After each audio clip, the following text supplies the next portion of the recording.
অন্যান্য যে ধর্মগুলো রয়েছে, আমরা যখনই অন্যান্য বলি আমরা সবসময় সেমিটিক রিলিজিয়ান্স মিন করি, মানে যহুদি, ক্রিশ্চিয়ানিটি, ইসলাম। আর যদি পার্সি ধর্মটাও নিয়ে নেন, জোরোস্ট্রিয়ানিজম, যদিও জোরোস্ট্রিয়ানিজম সেমিটিক রিলিজিয়ান নয়, কিন্তু এই চারটে হলো ওয়েস্ট এশিয়ান রিলিজিয়ান, সব ওই এক জায়গা থেকে, ইরান, ইসরায়েল, ওই ওই পোর্শন থেকে বেরিয়েছে। এদের কাছে মানুষ জন্ম একবারই হয়, ওই একবার জন্মের পরে সেখান থেকে যেখানে যাওয়ার, সেদিক যেখানে যাওয়ার যাবে। কিন্তু আমাদের কাছে হলো যে না, এটা শুদ্ধ আত্মা কোনো কারণে শরীর ধারণ করে নিয়েছে, কেন করেছে জানা নেই, এর কি হবে সেটাও জানা নেই, কিন্তু এইটা জানি যে আমি আছি, এই জগৎ আছে, এখানে আমার সুখ আছে, এখানে দুঃখ আছে, আর এই সুখ দুঃখের পারে যাওয়ার পথ আছে। এটা সার্কেল, একটা বৃত্ত, সেটার উপরে যদি আপনি দাঁড়িয়ে যান, বৃত্তের কোথায় শুরু, কোথায় শেষ কোনোদিন খুঁজে পাবেন না। আপনাকে একটা জায়গায় দাঁড় করিয়ে আপনার চারদিকে একটা সার্কেল টেনে দিল, একটা বৃত্ত বানিয়ে দিল।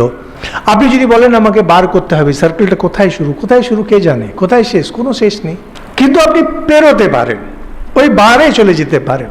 আধ্যাত্মিক জীবন মানে এটাই। আধ্যাত্মিক জীবন আপনাকে কখনো বলবে না সৃষ্টি কবে শুরু, কেন শুরু, কবে শেষ হবে। উত্তর একটাই, আদিমকাল থেকে চলছে, আদিমকাল অবধি চলবে। কেন এরকম?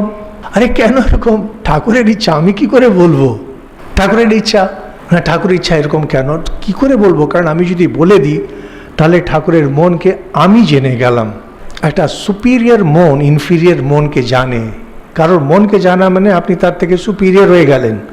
আমি যদি জেনে যাই যে ঠাকুরের ইচ্ছা, যে বললেন যে ঠাকুরের ইচ্ছা যেমন হবে, ঠাকুরের ইচ্ছা আপনি জেনে গেলেন, তার মানে তো আপনি তো ঠাকুর থেকে শ্রেষ্ঠ হয়ে গেলেন, বা অ্যাটলিস্ট সমান সমান হয়ে গেলেন। আমরাই গিয়ে আপনাকে প্রণাম করব, কারণ ঠাকুরের মনের সঙ্গে আপনি এক হয়ে গেছেন, আর সাধারণ মন থাকলেন না। আমরা এটাই মনে করি আর পুরো দমে মানি। আর আমাদের ঠাকুরও দেখবেন এই পরে বলবেন যে জন্ম জন্মান্তর দিয়ে মানুষের ভোগান্তি ভোগান্তি ভোগান্তি, আর যখন আমি থেকে যখন তুমিতে যায়, এইবার মুক্তির পথ।